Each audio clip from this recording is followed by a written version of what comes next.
quick aside, on behalf of my family, I first would like to thank each of you for your time today to celebrate my father's life. There's one important lesson that I've learned in my life, which I firmly believe. Your time is the greatest gift that you can give. Looking across the room, I see family and friends who have traveled to be here from the likes of Alaska, California, Texas, Connecticut, New York, Virginia, Maryland, Carolinas, various parts of Florida, just to name a few. It's an honor to have you all here today to pay respect to my father, and we appreciate all the sacrifices you have made to be here today. In the same vein, we also want to express our deep gratitude for all the in-person visits, phone calls, daily text messages, emails, FaceTime calls, and most importantly, the prayers that each of you sent not only the past couple months, but over the past few years. As we all know, it was an extensive journey for my father, and each of you were there for him and our family every step of the way. This experience has personally made me a greater believer in the power of prayer. My father was constantly surrounded by your positivity, and it was amazing to witness the immense impact it had on his will to get up each morning to be the best he could be and to never stop his fight. Despite the sadness we all feel today, despite all the sadness we feel, today is a celebration of the full life that my father lived. I like to underscore the word full. Some of you knew my father as Richard, Rich, Uncle Richard, Granddad, Mr. Lyons, Lieutenant Colonel Lyons, and I'm sure there might be one or two other names we shouldn't say here. With that said, he was a loving husband, a compassionate brother to his 6 siblings, an uncle to numerous nieces and nephews, a grandfather to 4 beautiful granddaughters, a dependable colleague, a helpful neighbor, and a loyal friend to so many. For my sister and I, he was our incredible and indestructible dad. Although he played a unique role in each of our lives, the beautiful yet not surprising irony is we all shared very similar sentiments about him. We use words to describe him such as cheerful, honest, intelligent, humorous, generous, of high integrity, and a gentleman and true professional, not a good guy, but a great guy, who was always a pleasure to be around. Physically, he was an intimidating figure, but beneath his 6'5" frame, one could say he was a gentle giant, an individual who had an enormous heart, which was filled by olives. For my sister and I, at an early age, my father instilled the fundamental values that have been with us our entire lives. Always respond with yes, ma'am, or yes, sir, say please, thank you, open and hold doors for others. His underlying message was to always show courtesy and respect to all those around him. My father had a subtle way of teaching life lessons, which allowed him to get his point across, but to ensure my sister and I had complete ownership and accountability for the decisions we made. He was always supportive and provided us all the necessary tools to lead productive lives and to navigate what is often this complex world. Reflecting on his accomplished career, our family had a unique life with my father being in the military. For those who have been to my parents' house, there's this trinket hanging in their kitchen that says, "Home is where the Army sends you," and lists out various locations we were stationed.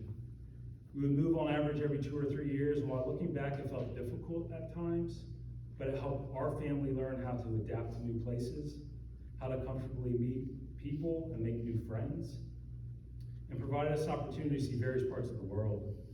These were all blessings with my father's career that shaped our character and laid the foundation for who we are today. Now, if I'm being honest, I'm not quite sure my mother, my sister, or I entirely knew what my father did throughout his distinguished military career. We most often learn about my father around the dinner table, when we would have family or friends over. During these gatherings, my father would really open up to tell stories. As my father would share an adventure that he had been on, I'd often hear my mother say dismayed, "Richard, you never told me that." Now, I'm not sure if he was in trouble or not at that point, but we'd all laugh and he would carry on with the story. On numerous occasions, I can vividly recall the gleam in my father's eyes at the end of the night after his storytelling, where he'd look across the table at his friend, There was a silent nod, which I now interpret as a cheers to the brotherhood and the moments they just relived together at the dinner table. My father had the utmost pride for his career in serving our country. After my father retired from the military, he worked in the private sector for a handful of years, and then my parents eventually made their way down here to Florida, where they began a new chapter in life. I think it's fair to say my mother, my sister, and I noticed a considerable change in my father's demeanor during this period of life. It seemed like he was finally able to comfortably breathe and relax, or as I like to say, chill. Upon his initial arrival in Florida, my father dedicated his time to supporting his brother's foundation, whose mission is granting wishes for terminally ill children. Supporting the foundation provided an opportunity for my father to give back for his blessed life, and it filled his heart being able to help families and their young children who face incomprehensible adversity. Life is about making an impact on others, and his work with the foundation provided that avenue. As I reflect on his chill life in Florida, there are numerous highlights that come to my mind. At times I would say to myself, who is this guy? He had a passion for using his smoker. He officially became the smoke master. To this day, my daughter still raves about Granddad's brisket, which I'm still trying my best to match. Now, I will admit, his experiments with the smoker would always make me laugh. He'd pretty much toss anything in there, garlic, eggs, potatoes, you name it, he tried it. He loved getting out on the golf course. If you ask my father, he would describe himself as a hacker. But rumor has it, the times he did connect with the ball, it would launch. There were countless rounds of golf with friends and through his work with the foundation over the years. My father loved to read. There wasn't a day that would go by that he did not have a book or Kindle in his hands. He was always looking for an opportunity to expand his mind and imagination. It was one of his greatest outlets. As much as he loved reading, he also loved watching sports, golf, basketball, and where him and I bonded the most was over football, college, and NFL. I'm going to miss our text messages this fall. Did you see the ending to that game? Or which team are you going to pick in the survivor pool this week? He didn't have many vices in life, but he did appreciate a nice glass of scotch. For those who have been in my parents' house, he also loved to reminisce on where he got the various bottles of vodka from his trips to Russia. Let's just say you couldn't pay me to drink that stuff. I'm positive a car could run on that Russian vodka. No thanks. Now, as I noted earlier, my father truly lived a full life, but there was one bucket list item he unfortunately did not have the opportunity to check off. And that was making it on Jeopardy. The Wheel of Jeopardy were always shows we would watch together while eating dinner. You could sit back in amazement on the extensive knowledge that he had. How do you know all this stuff? Is what I always thought. I was just happy when an episode came on and there were categories such as sports, hit songs from the 80s or 90s, or reality TV. Then I could actually participate. I could go on and on with memories. We'd be here for hours. My father lived a simple but rich life, and the moments with friends, and most importantly family, is what meant the most to him at the end of the day. On that note, I'd be remiss if I did not take a moment to acknowledge the magical love my parents had for each other. 2 weeks from today, June 16th, is their 50th wedding anniversary. Reflecting on my visits to Florida, I would always witness my mother and father holding hands as they sat on the couch together. When my mother would get up to make my father's breakfast, lunch, and dinner, she would always stop by to give him a peck on the way to the kitchen. During my mother's lowest moments while battling through some of her own recent health ailments, her primary concern was always how my father was doing. During my father's weakest moments, he would still always have his hand extended to help my mother. They exhibited a true and rare love that my sister and I were blessed to be raised around, and all of you were able to witness throughout their lives. Mom, Tiffany, I want you to know we're always going to be here for you, along with all the family and friends that are here today. You're never going to be alone. During the last couple of weeks of my father's life, he never let his illness deter his willpower or impact his dignity.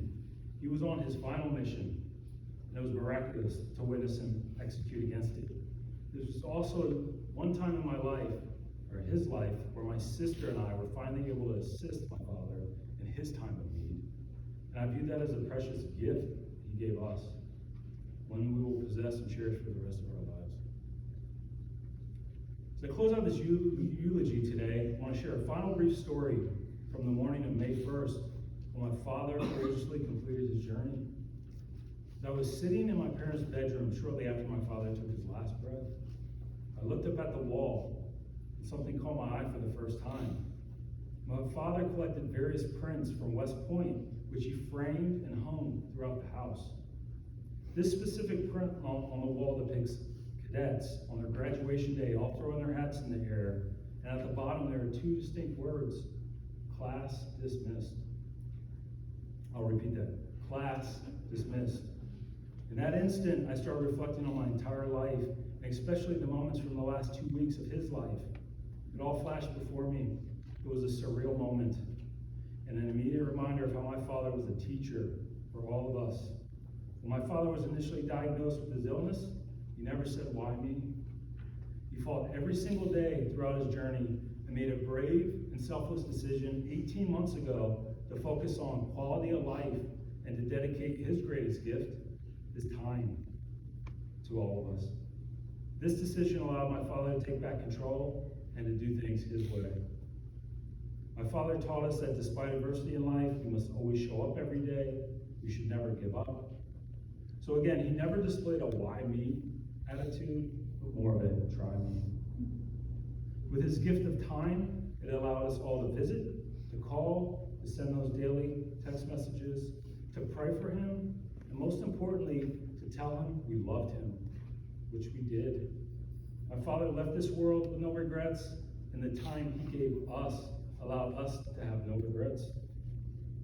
While class may have been dismissed on the morning of May 1st, my father, as my greatest teacher in life, instilled the values and lessons that I will carry on forever, that I will pass along to my daughter. And for all those he had an opportunity to touch, you should do the same. We all love and miss you, Dad. And thank you for blessing us with your life, everything you gave and taught us. Rest well. We're so happy you're finally at peace. We'll all see you on the other side. I want to thank you guys again for coming. It's a beautiful view up here, just looking across the room, and just seeing everyone. Some people maybe we didn't expect or what have you. It's just an amazing day, and it's not over yet. So on that note, as we end the memorial service today, there is a celebration of life gathering. It's at the Garden in Hilton in Riverview. I'm going to repeat Riverview again because there's one closer down the street. But since it starts at 1, the room's going to open at 12:30. Everyone is invited. Please come. We have food, refreshments, and everyone's going to have an opportunity to share stories if you'd like about the Father. So I look forward to seeing everyone there. Thank you, guys.